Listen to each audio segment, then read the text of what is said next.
When people hear the word recession, panic usually sets in. But the truth is, most folks are already financially drowning before the recession is even made official. It doesn't take a Wall Street crash to wipe out your savings.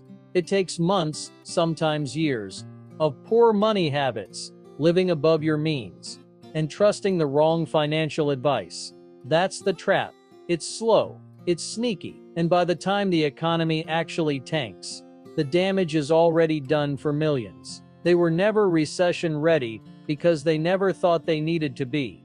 Let's be real, most of us were never taught how to manage money during good times, let alone a downturn. Schools didn't teach it. Parents often couldn't explain it. And by the time adulthood hits, you're learning about credit, loans, and emergency savings the hard way, by surviving one financial storm after another. So when a recession shows up, you're not starting at zero. You're starting in the negative, trying to dig yourself out while the world around you is also collapsing. That's why the first key to surviving a recession is understanding what puts you at risk before the recession even begins. It starts with overdependence on unstable income. Too many people rely on a single job or source of money that can be taken away with a phone call. That's not security, that's financial Russian roulette. And in a recession, layoffs aren't a maybe. They're a certainty for millions. Companies don't wait until they're bankrupt to downsize. They start cutting costs as soon as consumer confidence drops. That means your paycheck isn't guaranteed. Your hours may shrink, and the expenses that didn't feel like a big deal before suddenly become huge. But the real kicker, people don't adjust their lifestyle fast enough. They keep spending like it's 2021 when it's clearly 2025. They stay subscribed to 5 streaming services, drive luxury cars with high payments, and grab takeout 3 times a week, not realizing their financial floor is cracking under them. And when the job loss hits or inflation skyrockets, there's no safety net. That's when credit cards come out. That's when the spiral begins. To avoid becoming a recession casualty, the first survival move is to audit your lifestyle. Pull out your bank statements from the last 90 days. Go through every charge. Where's your money actually going? You'd be shocked how much of your income is leaking into things that don't move your life forward. You don't need to cancel everything and live like a monk, but you do need to cut the dead weight. Anything that doesn't keep you fed, housed, employed, or mentally stable should be on the chopping block, at least temporarily. Next, let's talk about the emergency fund myth. Financial gurus love to tell you to save 3 to 6 months of expenses in a high-yield savings account. Great advice if you're already wealthy. But if you're paycheck to paycheck, that sounds like an impossible goal. So here's the real-world version. Aim to build a micro buffer, first $500 to $1,000. Not for vacation, not for sales, just for breathing room. This isn't about preparing for everything. It's about preventing one emergency from derailing your whole life. Now let's address debt, especially credit cards. In a recession, credit companies tighten up. That means lower limits, higher interest, and fewer approvals. If you're carrying balances, you're already losing. The interest is stacking up faster than you can pay it down, and the recession will only make that worse. Your goal should be to stop relying on credit immediately. Freeze your cards if you have to. Use cash or debit only. Break the habit now, so you're not trapped later.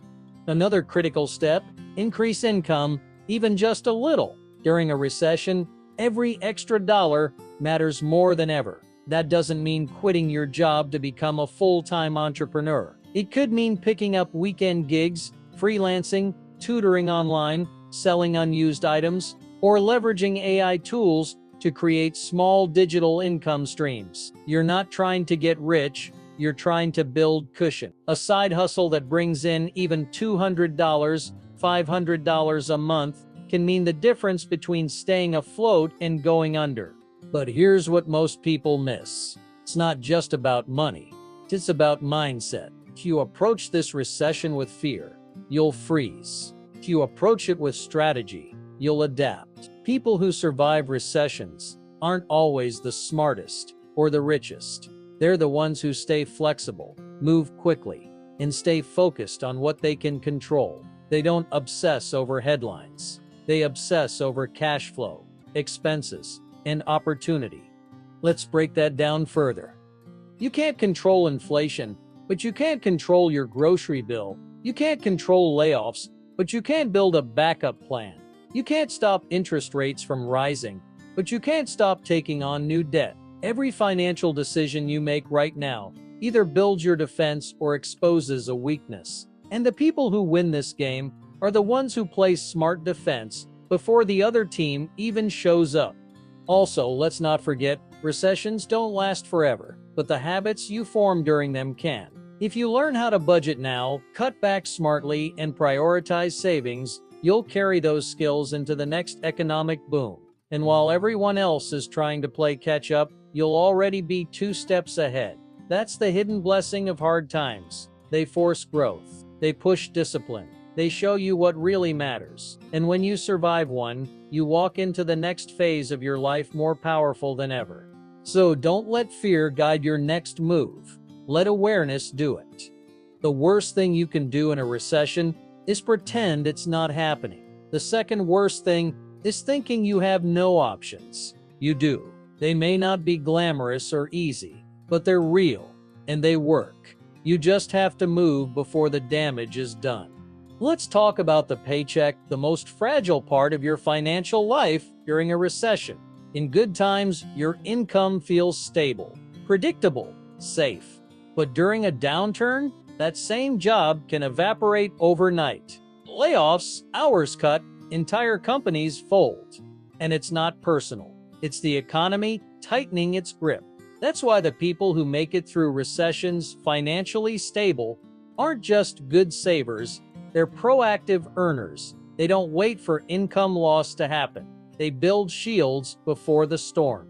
So how do you actually recession-proof your income?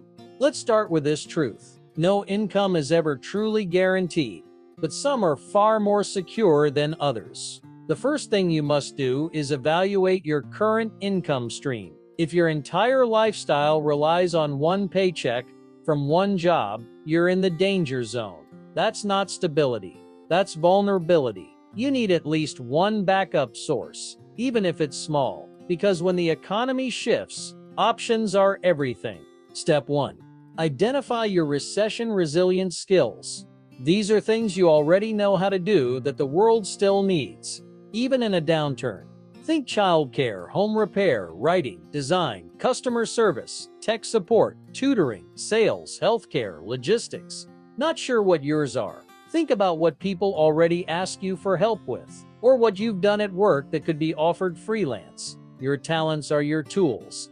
And in a recession, tools are more valuable than titles. Now let's talk about diversification. You've heard it in investing, but it's just as important for income. You don't have to launch a full-blown business. Just start layering small, manageable streams of money into your life. It could be as simple as renting out a spare room, selling used items online, offering freelance services on platforms like Fiverr or Upwork, or starting a YouTube or TikTok page that eventually monetizes. Income doesn't have to be big, it has to be consistent. But what if you feel like you don't have time for a side hustle? That's real and valid. But here's the harsh reality. You either sacrifice some time now or risk losing all of your income later. The choice isn't hustle versus rest. It's hustle now versus panic later. Even putting in 5-10 hours a week, building an additional stream could mean $200, $400 a month. That money could be your lifeline during a layoff, your buffer against inflation, or the cash that keeps your lights on. And don't overlook digital leverage. AI tools, automation platforms, and templates can cut the time it takes to make money in half. Want to sell resumes, write emails, or offer virtual assistants? Tools like ChatGPT, Canva, and pre-built lead generators make it possible without needing a full education or startup capital. You don't need to be a genius. You need to be resourceful. In a recession, Resourcefulness beats resume every time. Let's also talk about industries. Some collapse during a recession, others thrive. It's your job to understand the difference and shift accordingly. Recession-resistant industries include healthcare, education, repair services, tech infrastructure, government, debt collection, and certain legal services. If you're already in one of these fields, good lean in. If you're not, start building skills that allow you to pivot. Certifications, online courses, and self-education are more accessible than ever. And here's a bold truth. Sometimes the best income move in a recession is to switch jobs, not cling to a sinking ship. If you work for a company that's laying off entire departments, freezing raises, and showing signs of instability, loyalty won't save you. Updating your resume, networking, and actively applying now could put you in a stronger position while others scramble later. Job security isn't about staying, it's about positioning. But income isn't just about earning, it's about protecting. That means knowing your rights if your hours are cut. It means understanding unemployment benefits, severance packages, and how to legally negotiate when you're let go. It also means avoiding lifestyle creep. Just because you can afford something today doesn't mean you should. In a recession, the best raise you'll ever get is from cutting unnecessary expenses and keeping the difference. Let's not forget passive income either. No, it's not a magic ATM, but over time, creating income that isn't tied to your hours is one of the smartest moves you can make. That could be as simple as investing in dividend-paying stocks, writing a digital product like an ebook, or even affiliate marketing from a blog or email list. These won't replace your job overnight, but they add layers. And in a downturn, layers are everything. One of the most overlooked income protectors? Relationships? Who knows your work ethic? Who's seen what you can do? Your network can open doors faster than a resume. That's why staying connected, being helpful, and offering value now will pay off later. Don't just wait for a job to be posted, position yourself to be recommended. In a tight economy, referrals beat applications. Here's a hard truth. Not everyone will survive this recession financially intact. But if you take action now, before your income is threatened, you'll be one of the few who doesn't just survive, but adapts, evolves, and levels up. Every dollar you earn from a side hustle, every connection you nurture, every expense you cut, it's not just about now. It's about building a financial life that can handle any economic season. So stop hoping your income will be enough. Make it enough. Grow it.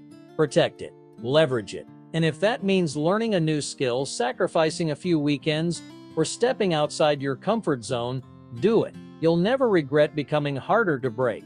The biggest threat in a recession isn't inflation, job loss, or rising debt. It's panic. It's fear disguised as logic. And if you don't control it, it will break you before your bank account ever does. That's the truth most financial experts don't talk about. Mindset is the first thing to collapse. When the pressure kicks in, you can have the perfect budget, a steady income, and a savings plan. But if your mental foundation is cracked, everything else falls apart. So let's talk about building a mindset that can survive anything, especially a recession. First, understand this: your brain is wired to overreact to uncertainty. When the news flashes economic downturn or market crash, your instincts scream danger. But reacting emotionally to financial pressure is like trying to put out a fire with gasoline. You panic buy, you make bad investments, you hoard, you freeze, and in most cases, you make things worse. To recession-proof your mindset, you need to retrain how you respond to fear. Fear in itself isn't the problem, it's what you do with it. Productive fear says, I need a plan. Destructive fear says, it's over. Your job is to recognize the difference. Use fear to spark preparation, not paralysis. Channel that anxiety into action, into auditing your expenses, building income streams, learning new skills, Fear can be a fuel if you direct it properly. Another core principle: stop comparing your situation to others. Social media will lie to you during a recession. You'll see people buying new cars, going on vacation, launching businesses, and you'll feel like you're falling behind. But what you don't see are the loans, the debt, the family money, or the behind-the-scenes panic. Everyone curates their highlight reel. Don't let someone's filtered life make you question your raw survival. Next, accept that you won't have full control. And that's okay. One of the biggest stress traps is trying to control outcomes that are bigger than you. Government policies, market crashes, interest rates. You can't stop those waves, but you can learn to surf. Control what you eat, what you spend, what you learn, how you show up, and how you treat others. That's where your real power is. And in a recession, personal power is the greatest asset you can build. Let's also address shame, because too many people feel embarrassed when money gets tight. They think struggling financially is a personal failure, not realizing it's a global issue. You are not broken because you're behind on bills. You're not worthless because you're in debt. You're human. And shame only grows in silence. So talk about it. Get support. Be honest. The weight you carry doesn't get lighter by hiding it, it gets heavier. Another mindset shift: gratitude. It sounds cheesy, but in a recession, your ability to focus on what's working can literally protect your mental health. Every dollar saved is a win. Every side hustle launched is momentum. Every meal cooked at home instead of bought is proof of your discipline. Gratitude doesn't mean pretending things are perfect. It means staying aware of progress, no matter how small, and that awareness keeps you emotionally grounded. Let's talk about discipline now, because when motivation dies, discipline must take over. In a recession, you won't always feel like doing the right thing. You won't feel like meal prepping, turning down that online sale, or applying for side gigs. But discipline isn't about feelings. It's about follow-through. It's about showing up when it's hard, when it's uncomfortable, when it's boring. That's where the true transformation happens. Your daily habits either protect your future or postpone it. Every time you choose the short-term pleasure over the long-term payoff, you're building a trap. And in a recession, the cost of those small decisions multiplies. One fast food meal becomes a $40 overdraft. One skipped job application becomes a missed opportunity. 1 week of emotional spending becomes a month of late payments. That's why mindset isn't just mental, it's practical. You also need to normalize rest, not laziness, but intentional rest. Stress can trick you into believing you have to be doing something every second or you'll fall behind. That's a fast track to burnout. And burnout kills clarity. If your mind is fried, your decisions will be too. Rest allows you to reset your brain, recharge your focus, and make better choices. In hard times, recovery is part of the hustle. Now let's dig into self-worth. Because if you only value yourself when your bank account is full, you're building your identity on sand. Your worth is not your income. It's not your job title. It's not the car you drive or the clothes you wear. It's in your resilience, your character, your integrity under pressure. A recession can strip everything else. But if you hold on to who you are, you're not actually losing, you're refining. Mindset also means adaptability. You must let go of the idea that things should go back to normal. Normal might be gone, and that's okay. What matters is your ability to pivot, to relearn, to take feedback without ego. The people who win recessions aren't the ones who waited for things to return. They're the ones who created a new lane and walked boldly in it. Let's not forget the power of optimism. Not blind optimism, but strategic hope. The belief that something better is possible, even if you can't see it yet. That belief is what drives action. It's what gives you the courage to start a business, apply for a better job, or take control of your money. Optimism is a decision, and in a dark economy, that decision becomes a light. Finally, surround yourself with the right voices. What you consume becomes what you believe. If your entire feed is negativity, layoffs, disaster news, and broke memes, it will infect your mindset. Curate your environment. Follow creators who educate, not just entertain. Read books that build you. Join communities that uplift. The right inputs lead to stronger outputs, and your mind is your most important input filter. If you get your mindset right, everything else becomes easier. The budget becomes easier. The grind becomes easier. Even the setbacks become learning moments, not permanent roadblocks. That's why this isn't just about money. It's about mental mastery. And the good news? You don't have to be perfect. You just have to be consistent. And that consistency will carry you through any recession and into your financial comeback. Let's get honest, budgeting when you're broke feels impossible. You're not sitting there with leftover cash, wondering where to invest it. You're looking at your bank account thinking, how am I going to make it to next week? That's the reality for millions during a recession. And unfortunately, most budgeting advice out there assumes you have money to move around. But when you're broke, budgeting isn't about moving money, it's about survival strategy. So let's shift the mindset. Budgeting when you're broke isn't about cutting lattes, it's about prioritizing life essentials with military precision.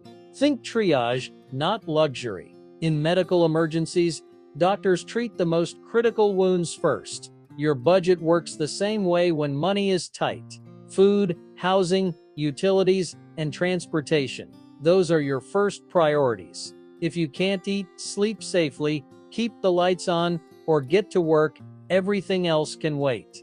Step 1 is clarity. You can't fix what you don't track. Most people who say they're broke actually don't know where their money is going. So start there. Write down every expense. Use a free budgeting app, a notebook, or even sticky notes. Doesn't matter, just get it out of your head and into reality.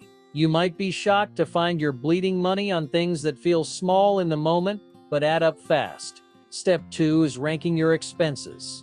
Everything goes into one of 3 categories: must have, nice to have, or unnecessary. Rent, food, utilities, must have, streaming services, subscriptions, name brand groceries. Nice to have, impulse buys, takeout, extra memberships. Unnecessary, be ruthless. Not forever, just until your income rises again.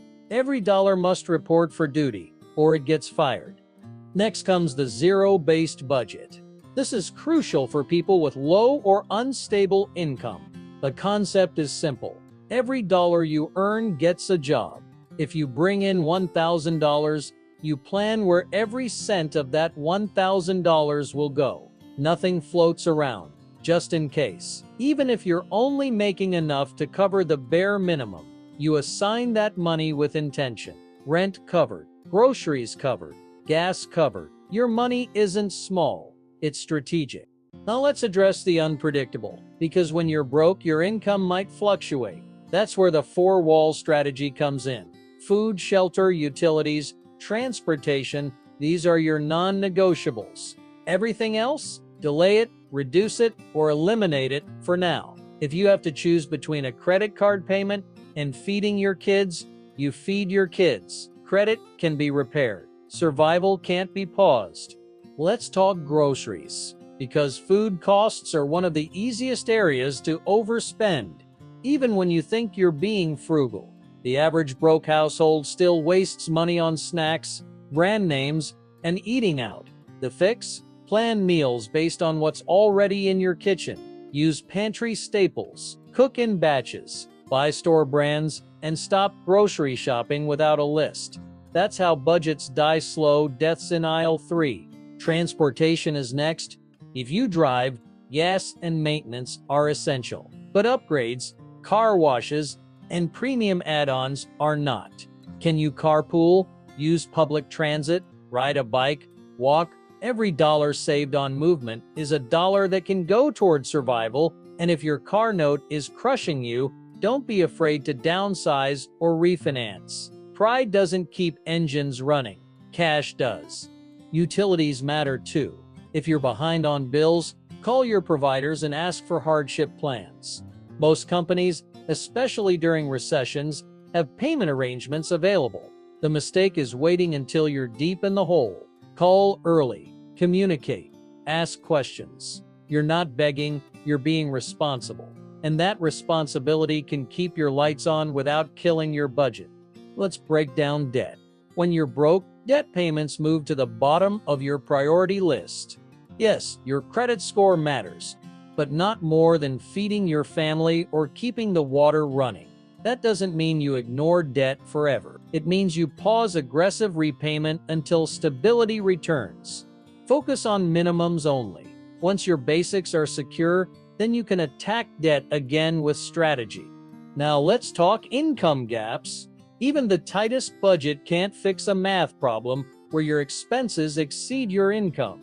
That's when you need to increase your inflow fast. Sell unused items, offer services to neighbors. Use apps like TaskRabbit, DoorDash, or Fiverr.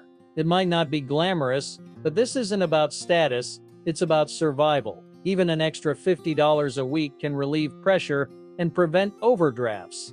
Another overlooked tactic, the 1-week budget. When monthly planning feels overwhelming, break it down. Budget week to week based on what you actually have in hand. This builds confidence. It also gives you a clearer sense of what works and what doesn't. You can pivot faster, make smarter food choices, and catch problems before they become disasters. Short-term control leads to long-term strength. Let's also normalize saying no. Broke budgeting requires boundaries. No to loaning money. No to guilt-based spending. No to birthday parties, baby showers, and every social event that demands a gift or meal out. Your job isn't to please people, it's to survive. And real friends will understand. If they don't, that's not your burden to carry.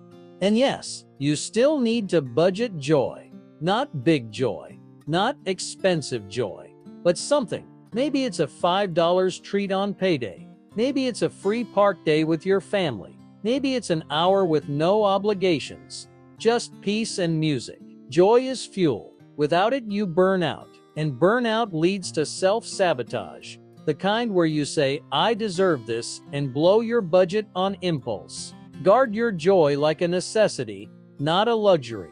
If you've made it this far, here's what you need to hear.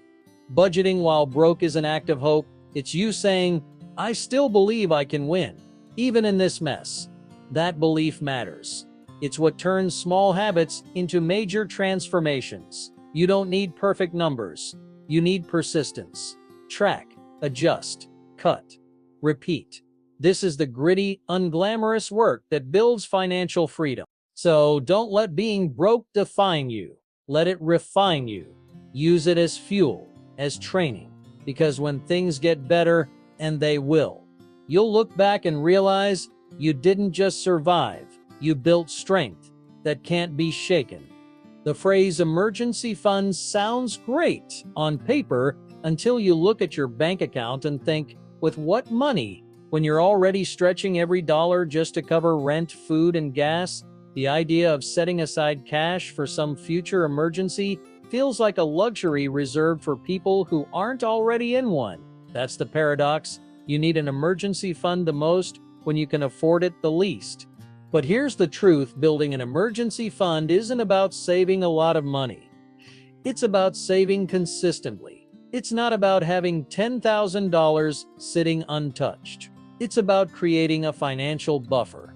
Even if it's just $100 at first, that gives you space to breathe, space to pivot, and space to handle life without falling apart the moment something goes wrong. Because let's be honest, something will go wrong. The car breaks down, hours get cut, rent goes up. Life doesn't pause for your budget. So how do you build an emergency fund when you feel like you have no extra money to spare? You start small, insultingly small. So small, it feels silly, $5, $10, whatever you can, because small amounts, stacked with discipline, lead to big protection.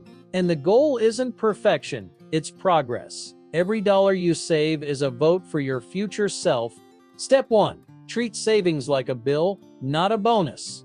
Most people say, I'll save whatever's left over, but when you're broke, there's never anything left over. That's why you flip the script. Just like rent, your phone bill, or gas, your emergency fund needs to be on your list of non-negotiables. Even if it's $5 per paycheck, it gets paid. Period. Because that $5 could one day save you from a $500 disaster. Step 2. Automate it. If possible, set up an automatic transfer from checking to savings the moment your paycheck hits. You won't miss what you never see, and you're less likely to spend it if it's out of reach. Even $10 every 2 weeks becomes $260 a year. That's one unexpected car repair covered, one medical bill managed, one crisis turned into an inconvenience instead of a catastrophe. Now let's address the mindset. You're not too broke to save. You're too conditioned to survive moment to moment. That's not your fault. It's how most people are raised. But the game changes when you realize your emergency fund isn't about luxury. It's about power. The power to say no. The power to sleep at night. The power to make choices without fear. And power starts with discipline. Another powerful method: save your inconvenience money. Every time something frustrates you, a late fee, an overdraft, a broken appliance, instead of reacting with stress, react with strategy. Ask yourself, what could I save right now to avoid this next time? Maybe it's just $2. That $2 becomes your insurance, your way of reclaiming control. Over time, you build not just a fund, but a mindset of forward thinking. Don't overlook windfalls either. Tax refunds, birthday cash, rebates, or stimulus payments. If even 10% of those go into your emergency fund, you're ahead. Most people use those moments to treat themselves because they've been deprived so long. But discipline in those moments creates long-term comfort, and comfort, quick dopamine hits every single time. You can also do what I call a spending swap. For every non-essential purchase you don't make, send that money to savings. Skip the drive-thru? $12 to the fund. Didn't buy that pair of shoes? $40 to the fund. It's not about guilt. It's about transferring desire into defense. You still get the satisfaction, but this time it pays your future instead of your past. Let's talk about cashback apps too. Rakuten, Ibotta, Receipt Hog. They won't make you rich, but they'll add small deposits you can funnel straight into your fund. Treat every random check or rebate as free money for your safety net. You weren't counting on it anyway, so put it somewhere that counts. Now, what about side income? You don't need a full second job. You need a mission. Pick one task per week that generates extra cash, whether it's flipping items on Facebook Marketplace, tutoring online, or walking dogs. Take all of that income and put it straight into savings. No touch, no temptation. That little hustle money becomes your freedom money. Another strategy, the 52-week challenge. Week 1, save $1. Week 2, save $2. Keep going. By week 52, you've saved $1,378. If that's too aggressive, flip it. Start with $52 and go down to $1. Still works. Still builds momentum. And the visual of watching your account grow, even slowly, gives you motivation to keep pushing. Now let's be real. Sometimes saving money means finding money. Call your service providers. Ask for lower rates. Cancel anything you don't use. Renegotiate your car insurance. Review your phone plan. Sell unused clothes, electronics, tools. Look around your house like a store. What's in there that you no longer need but someone else might pay for? Also, open a separate savings account, preferably with no debit card attached. And keep it at a different bank or credit union if possible. That separation creates friction, and friction helps prevent impulse withdrawals. You want it to be accessible, but not too accessible. Emergency funds are not for sales, vacations, or I had a rough day. They're for true emergencies only. Let's talk setbacks. You will dip into your fund at some point. That's the whole point of it. Don't beat yourself up. That's what it's there for. Use it guilt-free. But the key is to refill it as soon as possible. The emergency already happened. Now it's time to rearm your defenses before the next one hits. It's a cycle. Drain, refill, repeat. That's not failure, that's function. And finally, don't compare. Your friend might have $5,000 in savings. You might have $50. That doesn't make you behind, it makes you in motion. Your emergency fund isn't a race. It's your parachute. You don't need it to be fancy. You just need it to open when you fall. And every dollar you add is one less thing to fear in the future. If you've made it this far, hear this: saving money when you have nothing left is a superpower. It's grit. It's strategy. It's proof that you're not waiting for a miracle. You're becoming one. And no matter what the recession throws at you, that mindset will keep you standing long after others fold. Let's get one thing straight. Surviving a recession is only half the battle. The real win comes when you walk out the other side stronger, smarter, and more financially resilient than you've ever been. That means not just scraping by, but making intentional moves right now that position you for long-term success. Because while the world is shrinking, cutting back, and operating from fear, you're going to operate from strategy. Most people think recessions are a time to pause everything. They stop investing, stop learning, stop building. But the truth is, recessions are when wealth shifts. Money doesn't disappear, it changes hands. The people who stay ready, keep moving, and take calculated action end up owning the next wave. So if you're ready to stop surviving and start advancing, this is your blueprint. Step 1. Keep the momentum you've built during this series. If you've started budgeting, saving, cutting expenses, or building income streams, don't stop. Just because the economy eventually recovers doesn't mean you should relax. Let this recession sharpen you. Let it teach you discipline. Most people wait for peace to build routines. You've built them in chaos. That's power. Step 2. Double down on skill building. In a recession, your skills are currency, and you don't need a degree to learn valuable income-producing abilities. Content creation, copywriting, sales, digital marketing, bookkeeping, coding, AI prompt engineering. There are free YouTube videos and affordable courses on everything. Pick one skill and master it, because when the economy rebounds, the people with skills, not just experience, will get the best opportunities. Step 3. Start networking with purpose. While everyone else is isolating and panicking, you need to be planting seeds. Reach out to mentors. Join online communities. Comment on posts. Offer value. Follow up. The people you connect with today might become collaborators, employers, or clients tomorrow. Don't just wait for jobs to open. Build relationships so opportunities come to you. Step 4. Rebuild your credit and cash reserves slowly but steadily. Use secured credit cards, pay off small balances, and keep your utilization low. Add to your emergency fund every month, even if it's just $20. Remember, your future doesn't need perfection. It needs progress. Good credit plus emergency cash equals flexibility. Flexibility gives you leverage, and leverage leads to options. Step 5. Prepare your opportunity fund. This is separate from your emergency fund. It's for investing, side businesses, equipment, or assets when the moment is right. Recessions are full of sales, not just in stores, but in real estate, stocks, domain names, and undervalued businesses. Be ready. A $500 opportunity fund today could become a $5,000 return in 6 months if you're positioned correctly.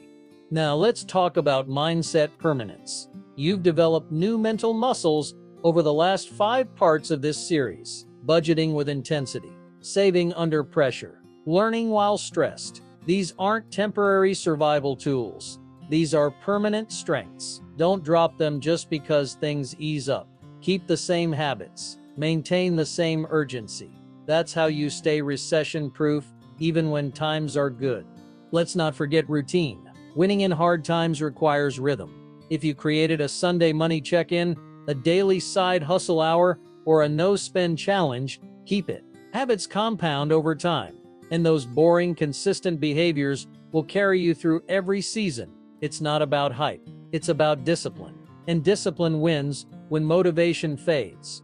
Also, keep consuming the right content. Podcasts, books, and channels like this one that focus on strategy, personal finance, mindset, and resilience. The media will always feed fear, but fear doesn't build futures. Focus does. Protect your brain from panic culture. Keep feeding it what builds you, not what breaks you. Now let's talk income elevation. Start planning your next level. Maybe that's turning your side hustle into a legit business. Maybe it's applying for higher paying jobs in recession-resistant industries. Maybe it's finally monetizing that YouTube channel, blog, or digital product. Whatever it is, put it on paper. Create a 90-day plan. Map it out. Recession survival isn't your finish line.